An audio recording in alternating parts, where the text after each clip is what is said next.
Sometimes football gives us moments that feel less like sport and more like destiny.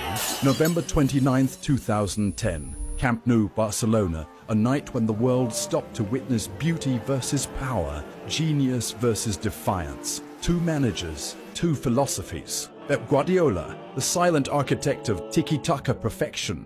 José Mourinho, the self-proclaimed special one, the master of disruption. This wasn't just a match, it was a war for football soul. Just 6 months earlier, José Mourinho, then managing Inter Milan, had knocked Pep Guardiola's Barcelona out of the 2010 Champions League semi-finals. Mourinho's infamous parking the bus strategy at the Camp Nou and his celebratory sprint across the pitch after eliminating Barca had burned Pep deeply. Pep Guardiola had never lost to Real Madrid since taking charge of Barcelona in 2008. In 7 consecutive Clásicos, he had won 5 and drawn 2. He had humiliated Madrid before, most notably the 6-2 demolition at the Bernabeu in 2009. But this time, things were different. He wanted revenge. Now Mourinho had arrived at Real Madrid with a single mission: dethrone Barcelona and reclaim Spain. Florentino Perez armed him with weapons. Cristiano Ronaldo, hungry, angry, desperate to dominate Messi. Mesut Özil, the new German magician. Di Maria, lightning-fast winger. Sami Khedira, midfield steel. This was supposed to be the first battle of many in a multi-year war. What followed became one of the most iconic matches in football history. From the first whistle, it was clear this wouldn't be a normal Clásico. Mourinho's Madrid came out pressed, aggressive, intent on disrupting Barcelona's rhythm.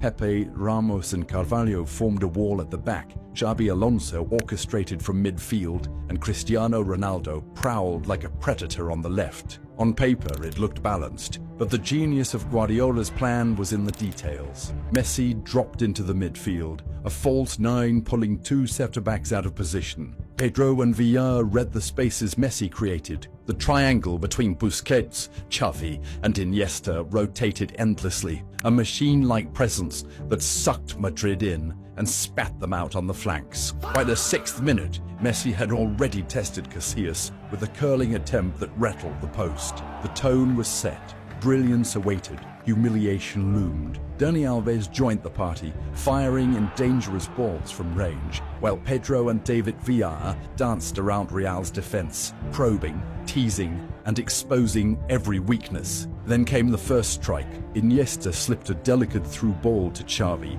Marcelo misjudged the clearance, and the ball sat perfectly for the little maestro, Xavi. Casillas rushed out, but Xavi, calm as a surgeon, chipped it over him. That was it.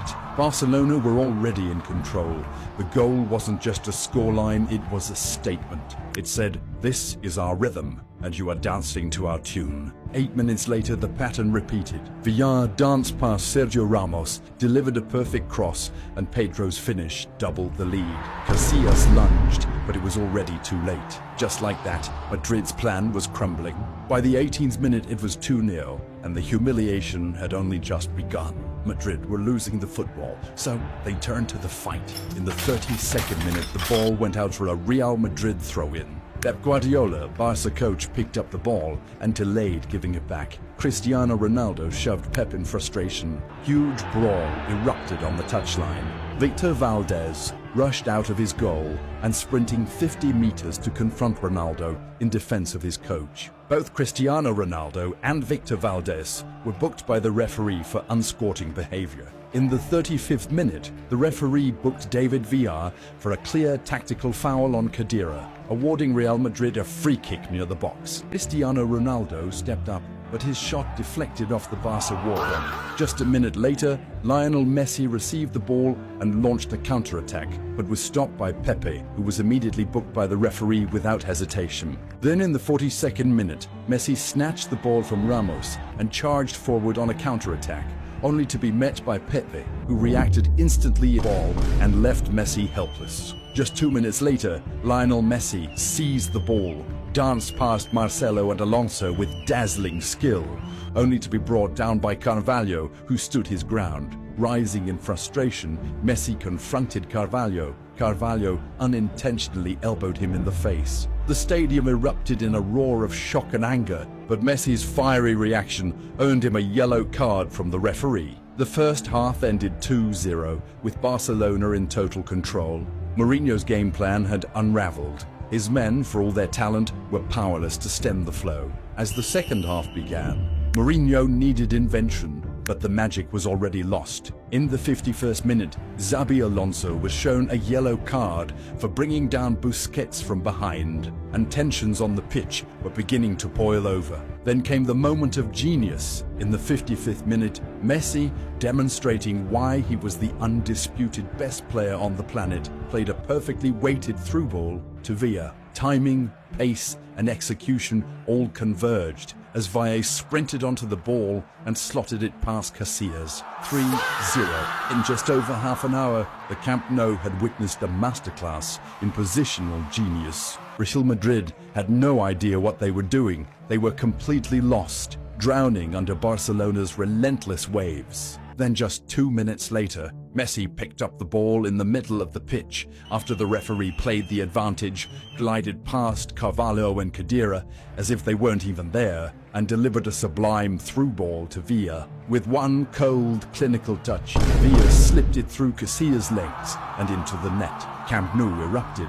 Barcelona were unstoppable. 4-0. Madrid tried. They fought, they pressed, they committed fouls, but Barcelona's control was relentless. Every turnover was met with a counterpress so immediate, so suffocating, that Madrid had no room to breathe.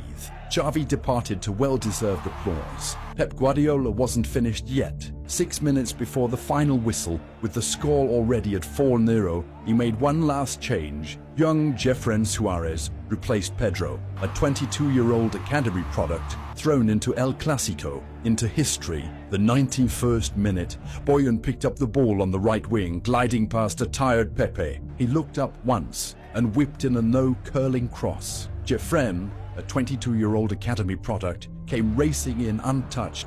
One perfect connection. The ball flew past Casillas and into the roof of the net. Camp Nou erupted.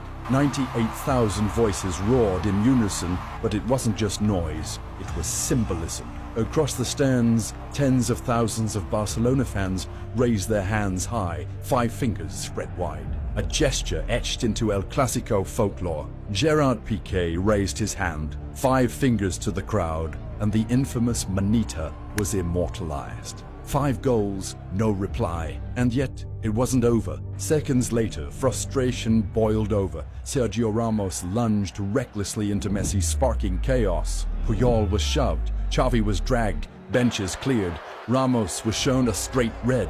But none of that mattered anymore. And when the final whistle blew, destiny was fulfilled, and Pep Guardiola had his revenge. The scoreboard told a story the world would never forget. Barcelona 5, Real Madrid 0. José Mourinho stood frozen.